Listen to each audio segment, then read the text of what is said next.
എന്റെ ഇറക്കനകത്തുണ്ടാ നിനക്ക് അവനെ അങ്ങനെയാണോ വളർത്തുന്നത്? ബുദ്ധി ഇല്ലാത്തവനെ, നിനക്കൊരു ബുദ്ധി ഉണ്ടോ? അവനെ ഇങ്ങനെ ഇട്ട് വളർത്താൻ കൊള്ളാവാടാ. അതുകൊണ്ടല്ലേ അവർ ഈ ചട്ടത്തിനൊക്കെ കാണിച്ചു നോക്കുന്നത്.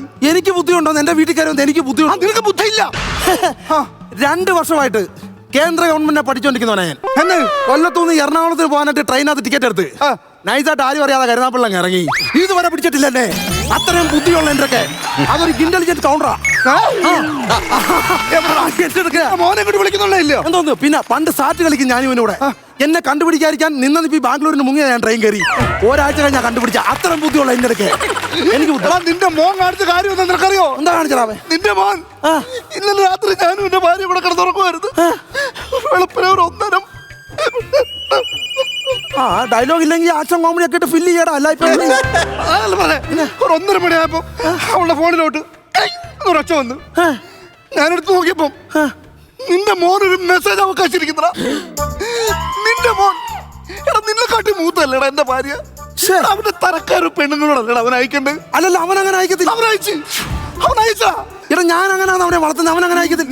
നീ വളർത്തുന്നതിന്റെ ദോഷമാണ്. നീ ഇങ്ങനെ കൂട്ടിലിട്ട് വളർത്ത്. എടാ എന്റെ ചെറുക്കൻ അങ്ങനെ വളർത്തുന്നത്. അവൻ അങ്ങനെ മെസ്സേജ് വായിക്കത്തില്ല. അവൻ അയച്ചിട്ടുണ്ട്. നീ വിളിക്കടാ.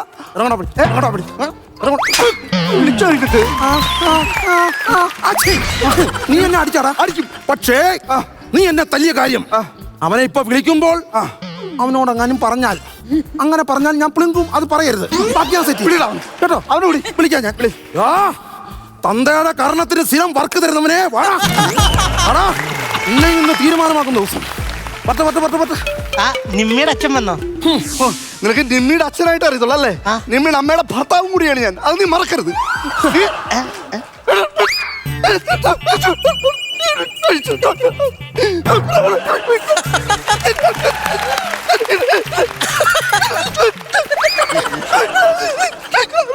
എന്നെ പറയണ എനിക്കൊന്നും മനസ്സിലാവില്ല. അവനൊന്നും മനസ്സിലാകുന്നില്ലെന്ന് പറയടാ. ഈ കണ്ടന്റ് എനിക്കറിയാം. എന്നിട്ട് പോലും നീ കാണിച്ചിട്ട് എനിക്ക് മനസ്സിലായില്ല. പിന്നെ പണ്ടക്കറിയാതെ ചെറുക്കൻ എന്തുവാ പറയടാ. നീ എന്റെ ഭാര്യക്ക് മെസ്സേജ് അയച്ചില്ലടാ. ഞാനോ? ഞാൻ മെസ്സേജ് അയച്ചിട്ടില്ല. മെസ്സേജ് ഒന്നും അയച്ചിട്ടില്ല. ഇതാ പറയുന്നത്, മക്കളെ വളർത്തുമ്പോ സത്യസന്ധതയോടെ വളർത്തണം. കള്ളപ്പറയാൻ പഠിപ്പിക്കരുത്. ഞാൻ കള്ളം പറയില്ല.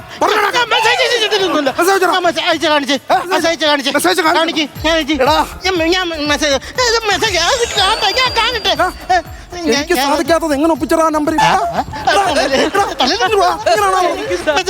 എന്റെ ഭാര്യ എങ്ങാനും ഇന്നലെ ഇത് അറിഞ്ഞായിരുന്നെങ്കിൽ അവൾ അപ്പ് ഇവിടെ വന്നേനെ. അതിനല്ല ചോദിക്കാൻ വന്നേനെ.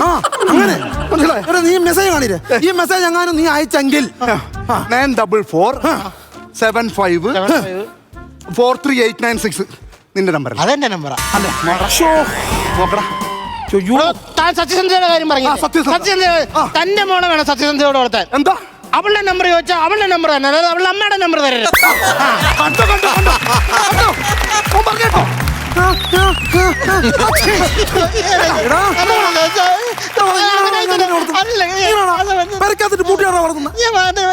ഈ ചീത്ത വർത്താനൊക്കെ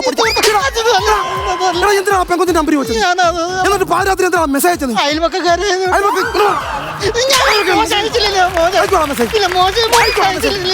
മേലാൽ ആവർത്തിച്ചാൽ പാപ്പുറോട് അത് ഞാൻ അയച്ച മെസ്സേജ് എന്താന്ന് ചോദിക്കും. മെസ്സേജ് പറ. അതിലൂടെ ചേർത്ത് കൊടുക്കാം. മെസ്സേജ് പറ. വേണ്ട തങ്ങാണ് തന്തകാണ് തന്ത താരില്ല. ഇതൊരു തന്തയ്ക്ക് കാണാൻ പറ്റുന്ന മെസ്സേജ് ആവില്ല. എനിക്ക് കാണണ്ട ഈ സൈസ്. ഞാൻ എന്താ മെസ്സേജ് അയച്ചത്? ഞാൻ കാണിക്കാം.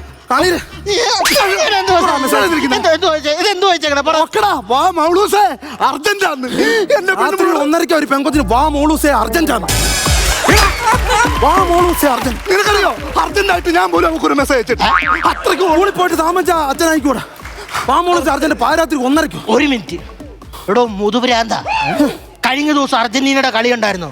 ഇയാടെ മോൾ അർജന്റീന ഫാനാ. അർജന്റീന ജയിച്ചു കഴിഞ്ഞപ്പോ വാമോസ് അർജന്റീന അയച്ചതാണോ? അല്ല വാമോളൂസ് അർജന്റീന എന്നല്ല.